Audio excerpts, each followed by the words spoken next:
옆 사람과 인사할까요? 성령 충만하십시오. 한 번 더 인사하겠습니다. 말씀도 충만하십시오.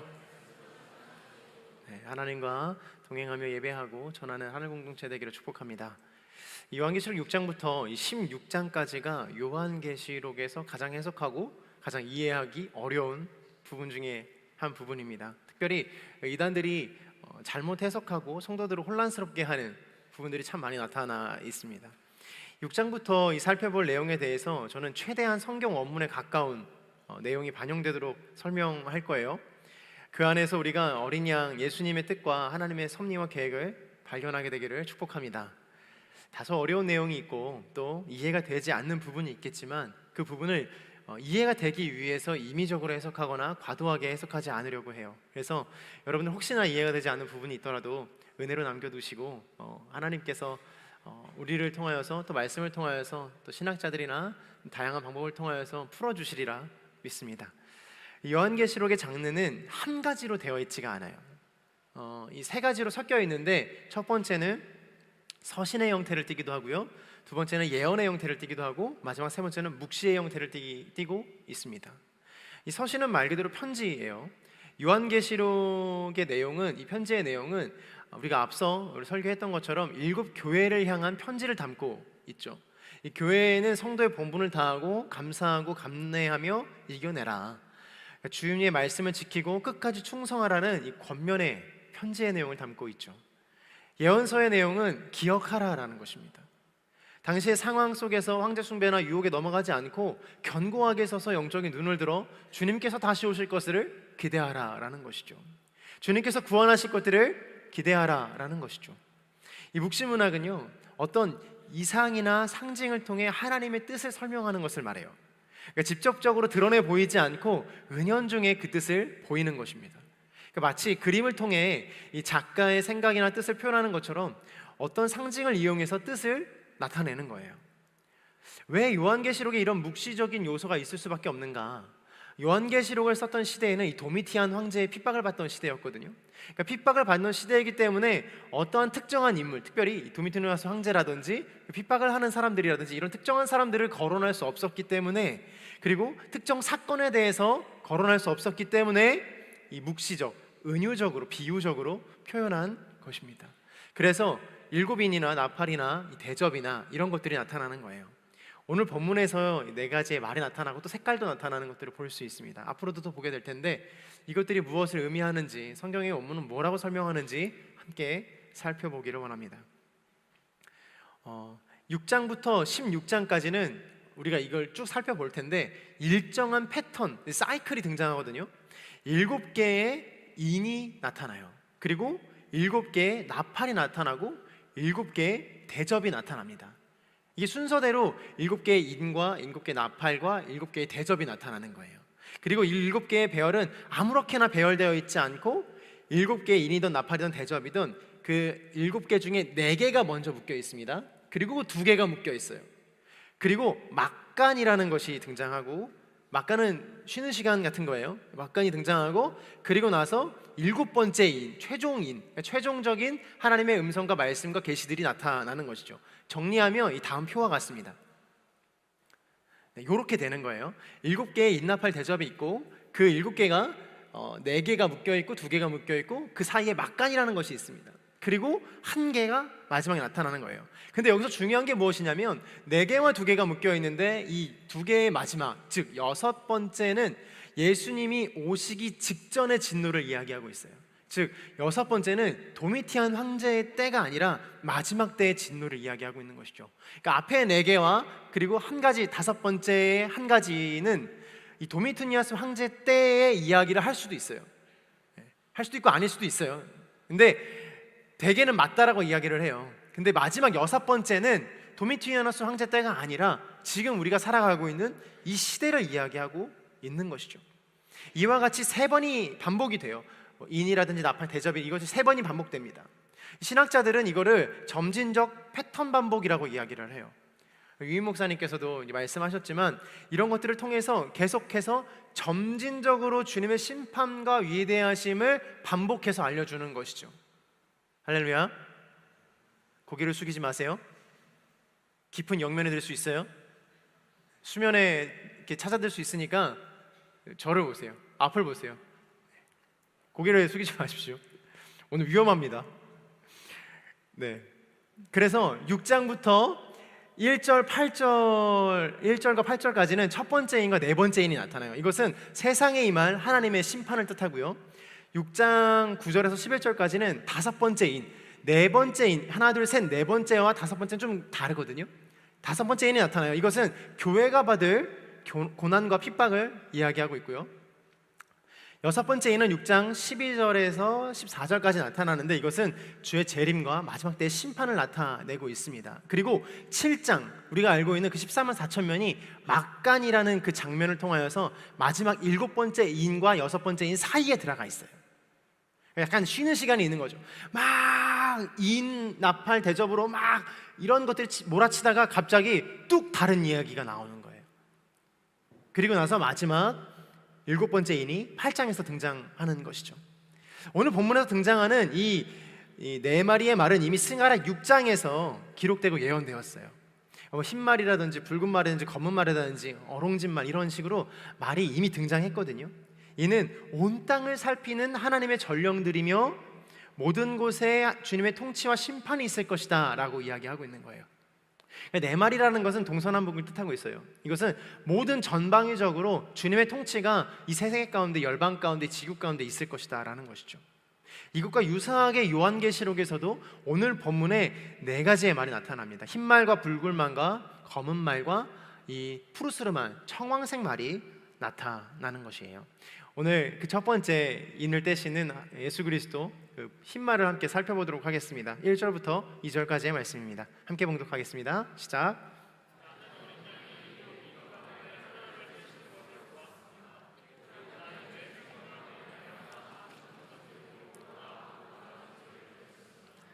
그때 나는 보았습니다. 흰말이 있는데 그 위에 탄 사람이 활을 갖고 있었고 그에게 면류관이 주어졌는데 그는 나가서 이기고 또 이기려 했습니다. 사실 이 네 가지의 인 중에 첫 번째 인이 가장 해석하기 어려운 부분 중에 하나예요. 첫 번째 인을 뗄 때는 흰말이 나타나고 그 위에 어떠한 사람이 활을 가지고 있다라고 이야기하고 있습니다. 이 활은 전쟁을 수행하는 공격용 무기이죠. 그리고 그에게 면류관이 주어졌다라고 이야기하고 있어요. 주어졌다라는 게 중요한 거예요. 이는 승리가, 이 면류관의 승리가 그 어떤 특정 사람에게서 온 것이 아니라 면류관을 주시는 분이 계시다라는 것을 의미하고 있는 것입니다. 그러니까 하나님으로부터 허락된 것을 말씀하고 있는 것이죠. 또한 이것을 한 번 이기는 것으로 그치지 않고 계속해서 이기는 것이다. 그러니까 승리가 단 한 번으로 맞춰지는 것이 아니라 이 전쟁에서의 승리는 계속해서 이어질 것이다라고 이야기하고 있는 거예요. 6장 1절에 대한 해석이 참 많이 있어요. 분분합니다. 어떤 사람들은 흰말을 타고 오시는 분이 예수님이시다라고 하는 사람들도 있어요. 근데 두 번째와 세 번째와 네 번째를 봤을 때 첫 번째가 흰말을 타고 오시는 분이 예수님이신데 그분이 계속 인을 떼신다? 이런 좀 말이 앞뒤가 맞지 않는 부분들이 있습니다. 그래서 그렇게 보지 않고요, 이 흰 말이라는 것, 그리고 활을 가지고 왔다라는 이 사람은 전체적인 이 문맥을 봤을 때 이 파르티아인들을 형성했다라고 이야기해요. 그 파르티아인이라는 인이 있어요. 이런 사람들은 로마 제국도 정복하지 못했던 그 로마가 두려워했었던 파르티아 군대를 형상화하고 있다라는 것입니다. 이것은 하나님께서 허락하신 심판의 도구라는 것이에요. 그러니까 파르티아인들이 로마도 두려워했고 이스라엘 민족도 두려워했어요. 이러한 강력한 무언가가 말을 타고 활을 가진 흰말을 타고 온 그 사람이 너무나도 강력해서 그 강력한 무언가를 통해서 하나님의 심판이 임한다라는 것이죠. 다른 나라를 해치고 정복하는 과정에서 심판의 도구가 된다라는 거예요. 이러한 것은 구약시대의 이스라엘 역사를 보면 우리가 잘 알 수 있지 않습니까? 이스라엘 역사들을 살펴보면 이스라엘 역사 가운데 이스라엘이 범죄하였을 때 주변국들에 의해서 이스라엘이 망했던 것들을 볼 수 있어요. 그것과 유사한 것입니다. 하나님께서는 이를 통해 심판의 심각성을 나타내시고 그 위용이 얼마나 큰지를 말씀하고 있는 것이에요. 첫 번째 인은 이런 것이에요. 두 번째 인을 보겠습니다. 두 번째 인 3절과 4절입니다. 함께 봉독해 보겠습니다. 시작.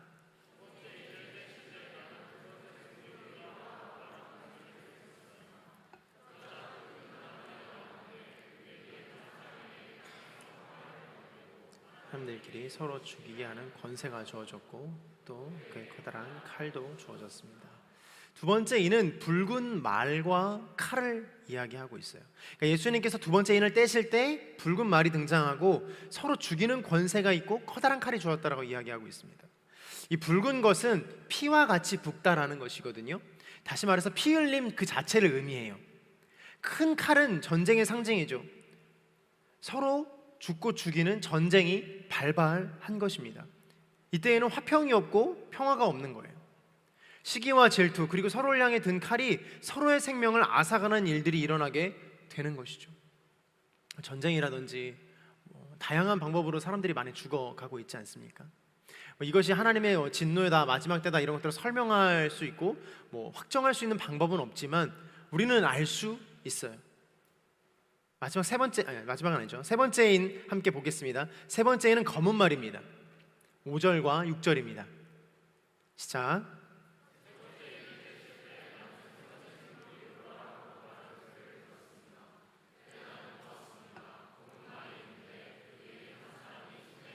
들고 있었습니다.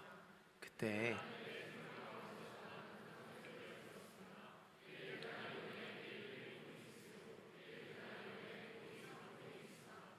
올리브 기름과 포도주를 손상시키지 말라. 그 첫 번째를 제외하고 두 번째와 세 번째에 특이한 점이 있습니다. 보면은요, 두 번째는 서로 죽이게 하는 권세가 주어졌다라고 이야기하고 있거든요. 이것은 무슨 말이냐면 붉은색 말을 탄 사람이 직접 칼을 들고 사람을 죽일 수 있어요. 그러니까 심판을 할 수 있지만 그렇지 않고 서로 죽일 수 있게 하셨어요. 근데 이게 어떻게 보면은 되게 어려운 일 같지만 그게 더 이상한 것 같지만 사실 서로 죽이다 보면 죽이지 않을 수도 있어요. 그리고 한 사람이 가령 예를 들자면 정말 엄청난 게 우리 모두를 다 죽이게 할 수도 있지만 서로 죽이다 보면 죽이지 않을 수 있는 가능성들을 두고 있는 거거든요. 세 번째도 마찬가지예요. 세 번째도 그러한 점이 있어요. 검은색 마루에 있는 사람의 손에 저울이 달려 있다라고 이야기하고, 검은색은 보통 성경에서 신음과 기근을 이야기하거든요. 그러므로 이 검은 말과 그 말을 탄 자는 기근과 가난과 고난을 의미하는 것이에요. 이 본문에서도 1데나리온의 밀 1코이닉스라고 이야기하는데, 이 코이닉스는 쉽게 우리 개역개정 성경 보면 되라고 되어 있거든요. 네, 되라고 되어 있어요. 그래서 1데나리온의 1밀 한 돼, 1데나리온의 보리 세 돼라고 되는데, 이것 자체가 이때 당시 도미티아누스 황제 때의 물가인 거예요. 이게 얼마나 비싼 거냐면 보통 때보다 8배가 높은 곡물의 가격이라고 이야기해요. 그러니까 지금 쌀 10kg에 한 3만 원 정도 하거든요. 이게 8배가 높아지는 거예요. 그러니까 도저히 가난한 사람들이나 조금 삶이 어려운 사람들은 기본적인 쌀을 살 수 있는, 밀을 살 수 있는, 보리를 살 수 있는 것조차 불가능한 시대가 되었다라는 것을 의미해요. 그러니까 먹을 수 있는 것이 지극히 부족해진 거예요. 완전히 말도 못하게 치솟은 것을 의미하고 있습니다. 그래서 1데나리온으로 살 수 있는 곡식을 저울에 달아 비싼 값에 가져갈 수밖에 없는 상황을 형상화하고 있어요. 사랑 여러분, 한번 생각해 보세요. 흉년이 찾아오면 어떻습니까? 흉년이 찾아오면 인색해지기 마련이에요. 무엇 하나 쉽게 줄 수 있는 것이 없어요. 무엇 하나 내 것을 나누어 주면은요, 내가 안 먹거나 내 가족이 안 먹어야 되는 거예요.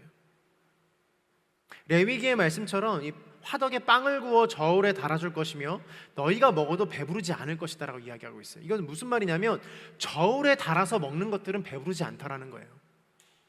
그러니까 저울에 안 달고 그냥 줄 수 있을 만한 풍요가 없다라는 거예요.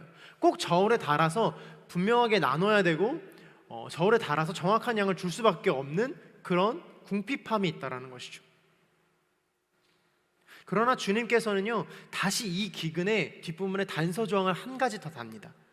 아까 두 번째 인대했을 때에 이야기한 그 서로를 죽이는 것이 오히려 더 주님의 인자하심을 나타내는 부분인 것처럼 여기에서 똑같은 부분이 나타나는데 올리브유와 포도주는 손상시키지 말아라고 이야기하고 계십니다.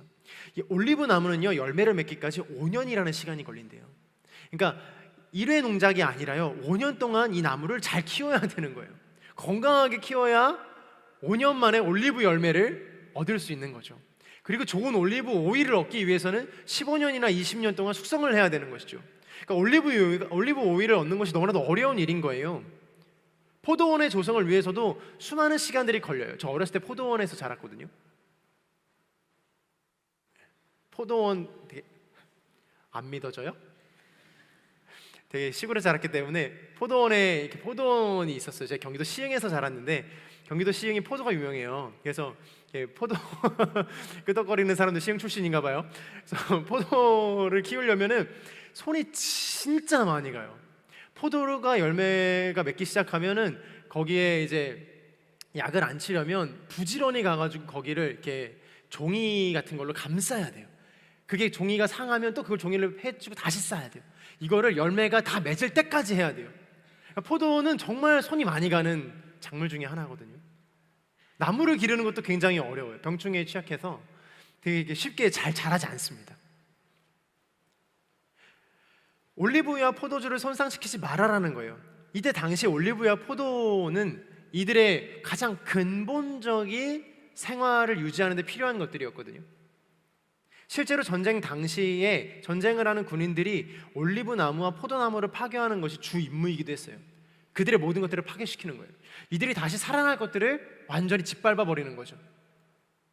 기근이 들어 가난하고 먹을 것이 없는 사람들, 포도나무와 이 올리브 나무를 꺾고 거기에 볼이나 밀을 심지 않도록 하신 거예요.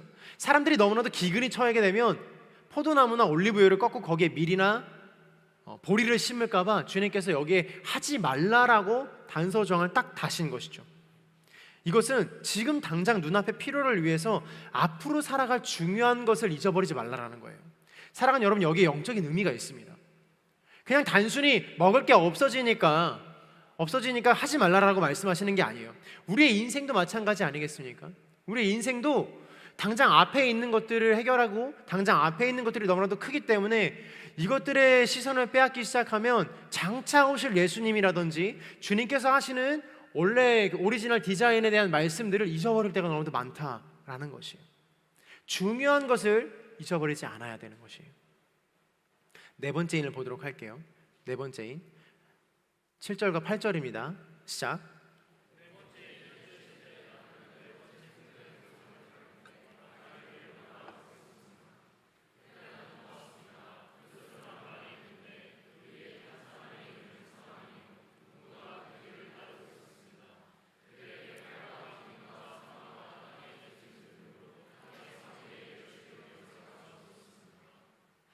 아멘. 네 번째 인은요, 푸르스름한 말, 개역개정에는 청황색 말이라고 되어 있거든요. 그것이 사망입니다. 이 사망이라는 것은요, 되게 여기엔 좀 특이하게 기록되어 있는데 사람이 탄 게 아니라 그 청황색 말 자체가 그 사람이 탄 그 자체를 이름이 사망이래요. 이 사람 뒤에는 음부가 뒤따르고 있는데 그는 칼과 기근과 땅의 짐승들을 통해서 4분의 1을 죽일 권세가 주어졌다라고 이야기하고 있어요.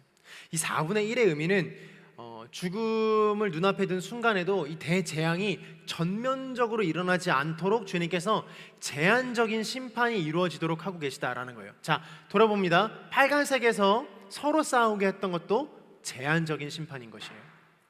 세 번째에서 우리가 이야기한 그 포도주와 올리브 나무도 손상하지 말라라는 것도 제한적인 심판인 거예요.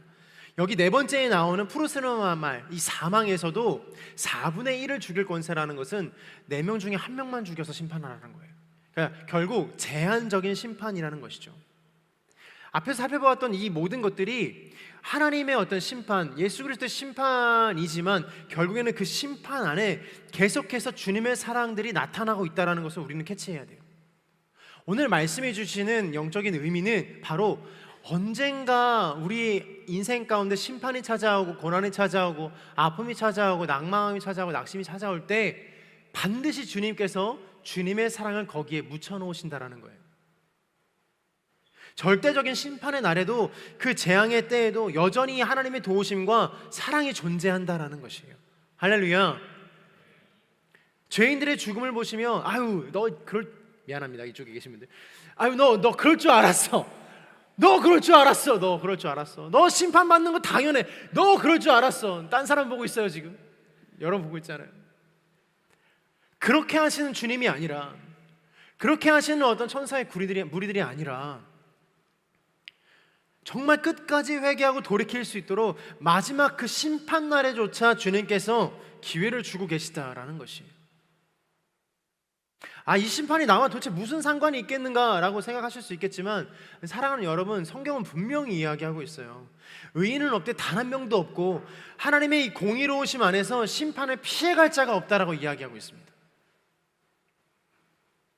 목이 곧은 자들이 있다라고 이야기하고 정말로 주님 앞에 고개 숙이지 않는 자들이 있다라고 이야기하고 있어요.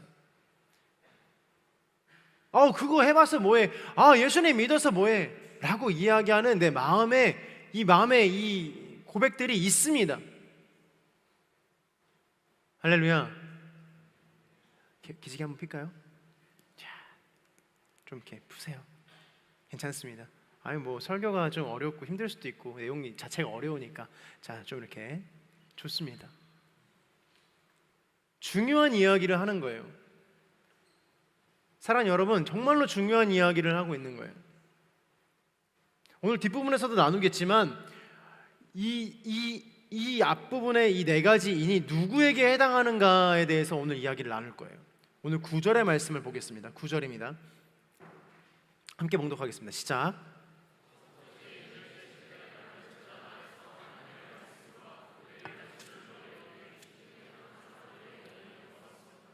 이 다섯 번째 인은 앞에 네 개인과는 좀 다른 성격을 띠는데, 네 개의 인이 세상에 주신 하나님의 심판이라면 다섯째 인은 믿는 사람들이 겪을 고난이다라는 것이에요. 앞에서 살펴본 활이라든지 칼이라든지 어떤 저울, 그러니까 기근, 뭐 이런 사망, 이런 것들을 겪고 있는 사람들이 누구냐고요? 그리스도인들이라는 것을 알 수 있어요. 오늘 9절의 말씀을 보면 잠깐 띄워주시겠어요?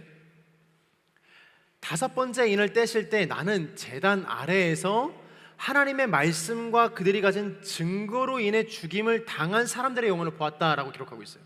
그러니까 아예 뭐 상관이 없는 사람들이 아니라 무슨 말이에요? 고난당하고 활이나 칼이나 기근을 경험하는 믿는 사람들이 믿는 자들이라는 거예요. 하나님의 말씀과 그들이 가진 증거를 가진 사람들이 죽었다라는 거예요.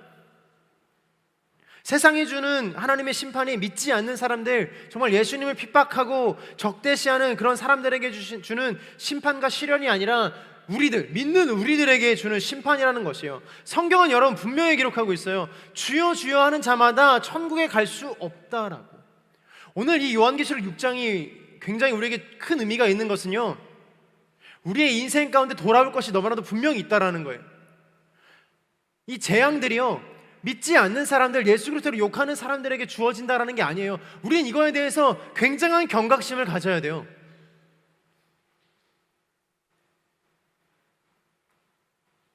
내가 예배는 드리지만 크리스천으로 살아가지만 내 어두운 마음과 속내를 주님께서 다 꿰뚫어 아신다라는 거예요. 마음을 지키는 것이 어렵기 때문에 너의 마음을 지키라. 너의 마음에서 생수의 강이 흘러나기 때문에 너의 마음을 지키라라고 말하는 거예요. 차라리 우리 육체를 지키는 게 더 쉽겠어요. 내가 그냥 운동을 열심히 하고 무술을 배우고 무에타이 배워가지고 내 육체를 지키는 게 더 쉽겠어요. 3년이고 5년이며 조금만 무술 배우면 어느 정도는 자기를 방어할 수 있어요. 근데 죽을 때까지 우리의 마음을 지킬 수가 없다라는 거예요. 그게 너무나도 어렵다라는 것입니다. 왜냐? 내 마음의 중심을 훤히 꿰뚫고 계시는 분이 계시다라는 거예요. 저는 여러분들의 마음 모르고 여러분도 제 마음 모를 거예요. 같이 사는 가족의 마음도 모를 때가 너무도 많죠. 평생을 살아왔지만 아이고 저희 부모님 아이고 저 사람 정말 막 이러면서 혹시나 보실까. 평생을 같이 살아왔지만 그 마음의 속내를 알 수 없어요. 그러나 사랑하는 여러분, 주님께서는요 우리의 마음의 중심을 완전히 꿰뚫어 보신다고 이야기하고 있어요. 내가 정말 주님의 사람인가? 내가 정말 저 이 네 개의 인에 해당하지 않는 사람이 될 수 있을까? 나는 이 네 개의 인을 피해갈 수 있는 사람이 될 수 있을까?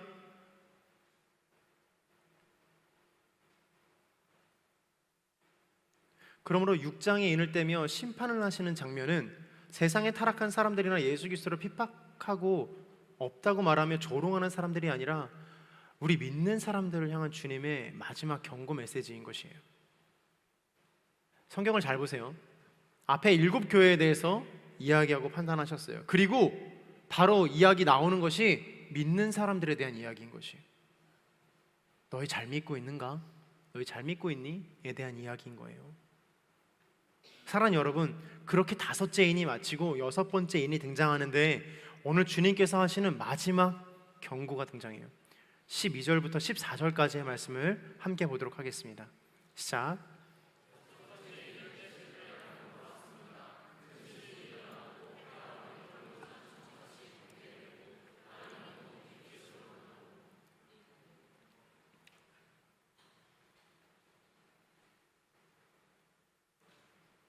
네, 12절 시작. 6번째 인을 떼실 때 나는 보았습니다. 그가 머리로 달은 온통 핏빛으로 변하고 하늘의 별들은 무화과 나무가 거센 바람에 흔들려 설익은 열매들을 떨어뜨리는 것처럼 떨어지고 하늘은 두루마리가 말리듯 사라지고 모든 산과 섬들은 있던 자리에서 사라졌습니다.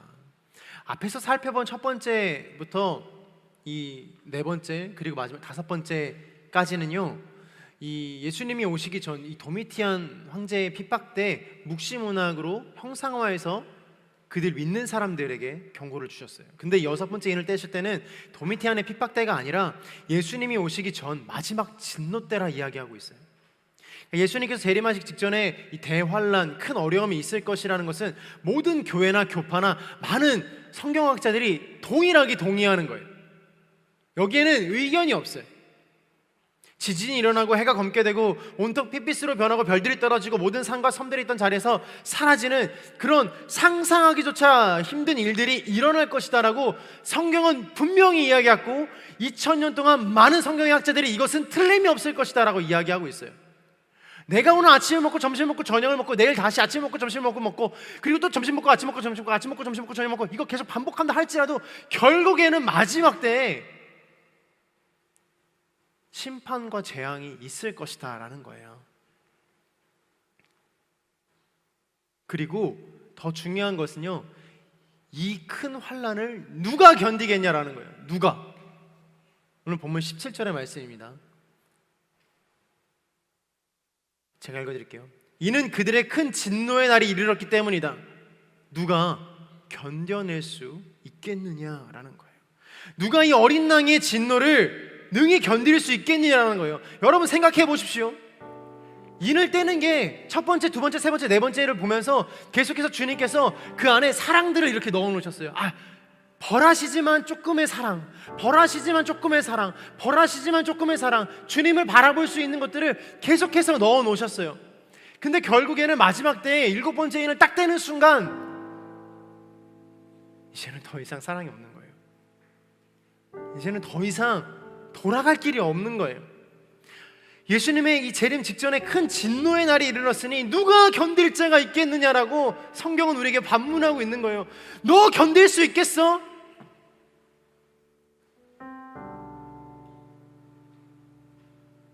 사랑하는 여러분 축복합니다. 우리 안에 있는 모든 죄악이 끊어질지어다. 사랑하는 여러분 선포합니다. 우리 안에 있는 하나님보다 높아져 있는 내 마음들 다 끊어질지어다. 거짓과 핍박과 시기와 질투와 음란과 악독과 우상은 이 시간 묶임받고 떠나갈지어다. 우리 안에 있는 이 모든 것들이 우리의 삶을 통하여서 끊어져야 되는 거예요. 아, 그럴 수도 있지.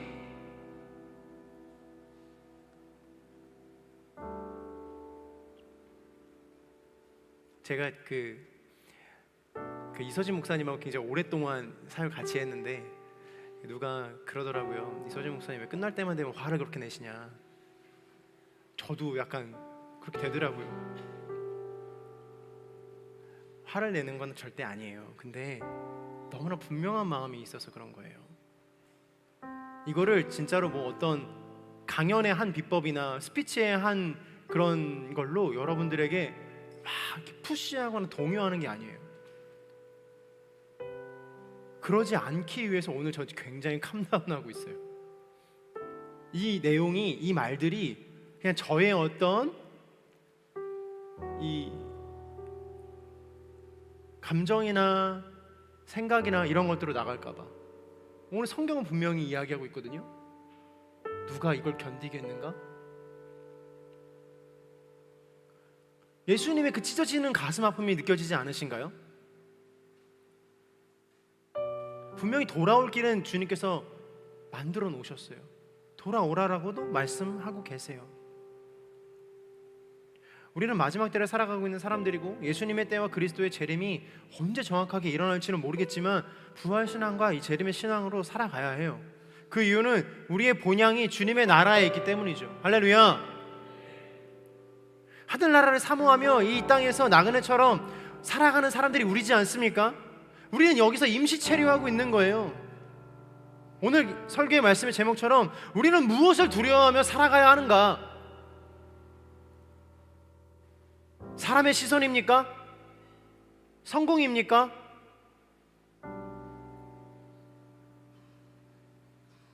제가 오늘 회개를 진짜 많이 했어요.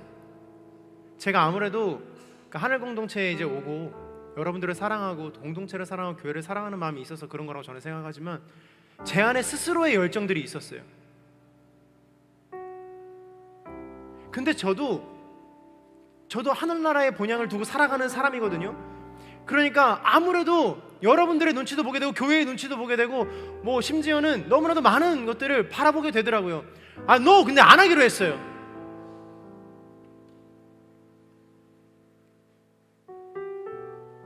주님만 바라보고 살겠습니다.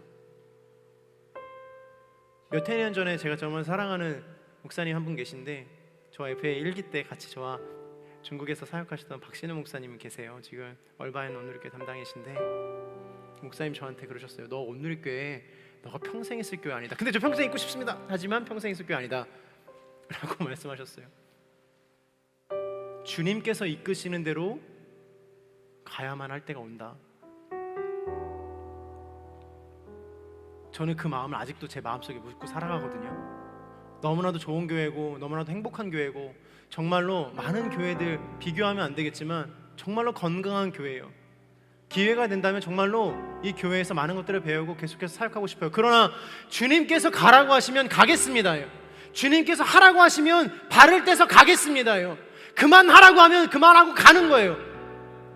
무엇을 두려워하며 살겠어? 너의 안정된 거? 너의 그 소중한 사람들? 너 그것도 아니지 않느냐? 너는 나그네인데 왜 자꾸 저걸 두려고 하느냐? 저 이 회개를 되게 많이 했어요. 무엇에 초점을 맞춰 살아가야 하는가? 하나님의 방법으로 선하신 주님께서 인도하시는 대로 살아가는 인생이 되어야 하지 않겠는가? 젊은 날의 창조주를 기억하여 그 창조주가 나에게 어떻게 나를 창조하셨는지를 젊은 날의 나의 마음 가운데 새겨야 하지 않겠는가?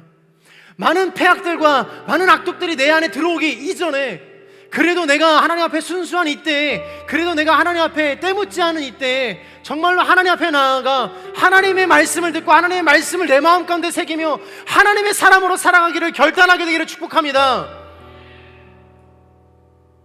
우리는 그리스도의 몸된 자녀들로 부름을 받았어요. 하나님의 말씀과 그들이 가진 증거대로, 오늘 9장에 나타난 그 사람대로, 그 증거대로 살아가는 사람들이지 않습니까? 하나님의 말씀과 증거대로 살아갔던 사람이 한 사람 있는데 바로 스데반입니다. 스데반은 여러분은 잘 알다시피 돌에 맞아 죽었거든요. 근데 그 당시 돌을 던져 사람을 죽이는 형식의 이 처형 방식은 어떤 그런 작은 돌을 많이 던지거나 혹은 뭐 주먹만한 돌을 던져서 사람이 죽을 때까지 돌을 던지는 그런 게 아니었어요. 당시 관습에 따르면 사형이 언도된 사람은 예루살렘 성 밖으로 끌고 가가지고 그 사형수에게 자기가 묻혀질 땅을 파라고 이야기했어요. 그러니까 이 사람이 2시간이고 3시간이고 아주 깊이 자기가 묻힐 땅을 파는 거예요. 계속 파는 거예요. 그리고 깊게 판 후에 그 사람을 그 무덤 앞에 묻고 무릎을 꿇려 앉혀요. 그리고 진짜 2-3사람이 들만한 정말 큰 돌을 가져다가 그 사람에게 던지는 거예요. 그러면 그 사람이 그 큰 돌을 맞아서 그 구덩이 안으로 들어가게 되는 거예요. 그때 보통 많은 사람들이 죽는다고 해요. 이미 거기서 죽는 거죠. 그 충격으로 사형수가 자기가 판 무덤에 들어가게 되는 거예요. 보통은 그때 이미 다 정신을 잃죠. 그리고 나서 그 주변에 있는 사람들이 다시 와서 손가락질하면서 그 무덤 안으로 죽어가는 사람들에게 돌을 던지는 거예요. 그게 돌을 던지는 거였어요. 그리고 그 돌이 가득 차면 그 돌무더기가 되는 게 그냥 그대로 무덤이 되는 것이에요. 스데반은 무엇을 두려워하며 살아갔는지가 너무나도 분명했어요. 하나님을 두려워하며 그를 존경하며 경외하며 살아갔어요. 그는 비록 돌무덤에 묻혀 죽음을 맞이했지만 영광스러운 죽음이었고 그 죽음을 주님께서 받으셨다라는 거예요. 그가 두려워하는 것은 자기가 판 무덤에 자기가 들어가서 돌무덤이 되는 그런 두려움이 아니었어요. 사도행전 7장 다시 한번 읽어보세요. 그는 너무나도 명확하게 이야기하고 있어요.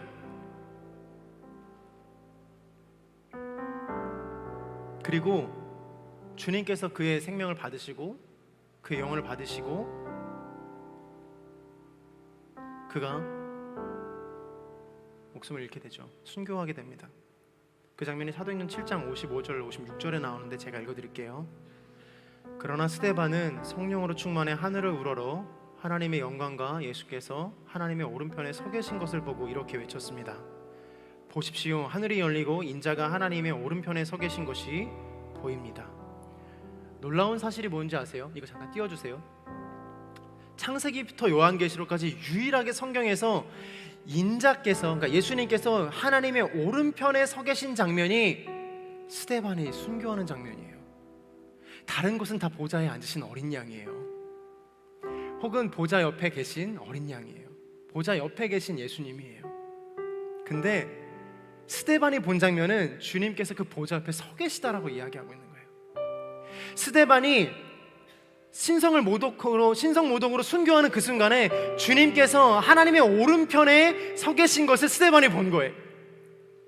주님께서 주님의 이름으로 흘린 그 첫 순교자의 생명을 존귀히 여기셔서 보좌도 이미 높은 곳이지만 그곳에서 앉아서 받지 않으시고 서서 그 생명을 받았다라고 이야기하시는 거예요. 그 첫 순교의 장면을 주님께서 그 스데반의 그 생명을 서서 받으셨다라고 이야기하고 계세요. 유일한, 성경이 창세기부터 요한계시록까지 주님의 보좌 앞에 선 유일한 장면이에요. 주님의 이름으로 겪게 되는 아픔과 슬픔과 고통과 적신과 기근과 전쟁들이 두려우십니까?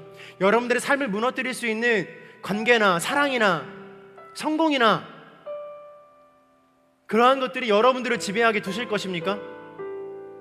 아니면 예수 그리스도를 따르는 사람들로 다시 살아가서 주님께서 그 보좌 앞에서 착하고 충성된 종아, 내가 잘하였도다, 어서 오너라.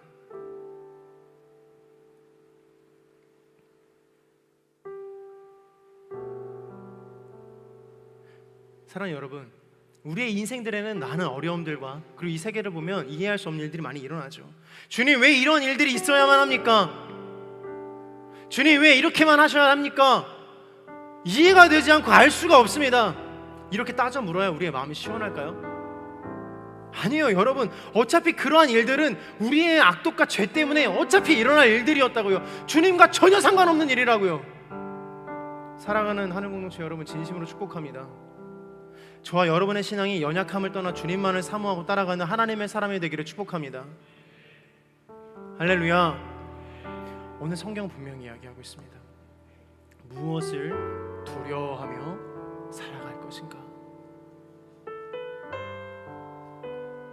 어린 양의 진노는 있습니다. 분명히 임할 거예요.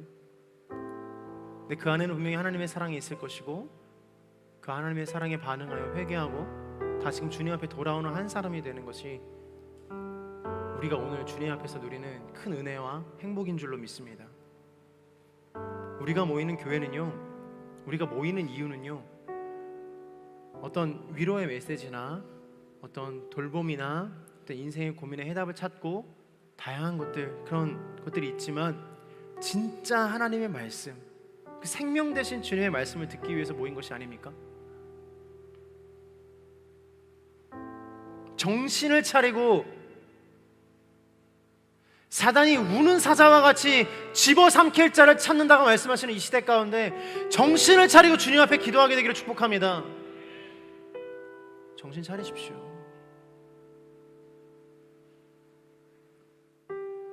술 끊으십시오. 담배도 끊으십시오. 음란과 우상과 악독도 끊으십시오. 오늘만이야, 괜찮을 거야. 아닙니다. 지금부터 끊는 연습을 해야 죽을 때 끊을까 말까입니다.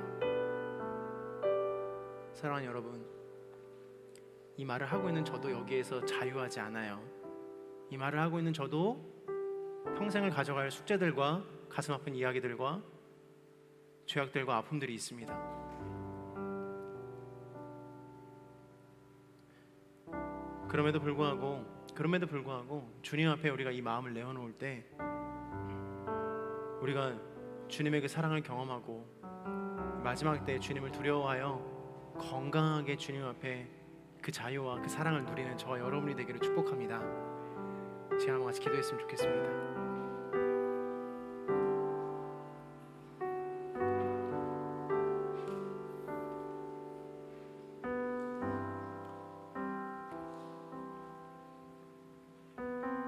이 시간 한번 같이 기도할 때 사랑하는 여러분,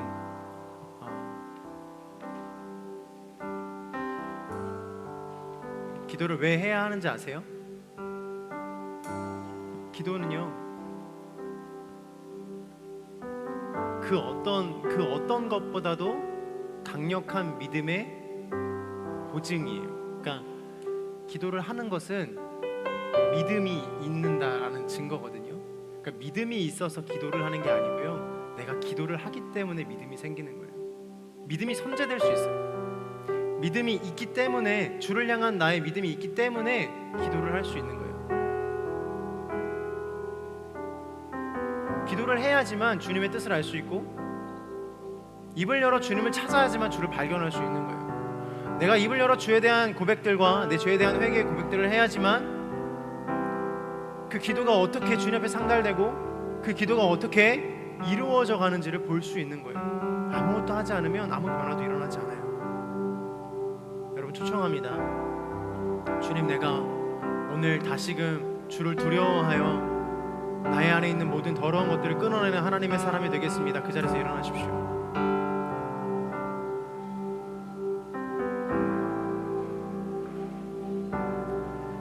저도 열심히 기도할게요. 기도 인도하려고 하지 않을게요. 우리 정말로 우리 마음에 있는 주님께서 주시는 그 마음으로 마음에 있는 우리의 믿음과 신앙을 드리십시다. 우리 함께 기도하며 나아가도록 하겠습니다. 기도하겠습니다.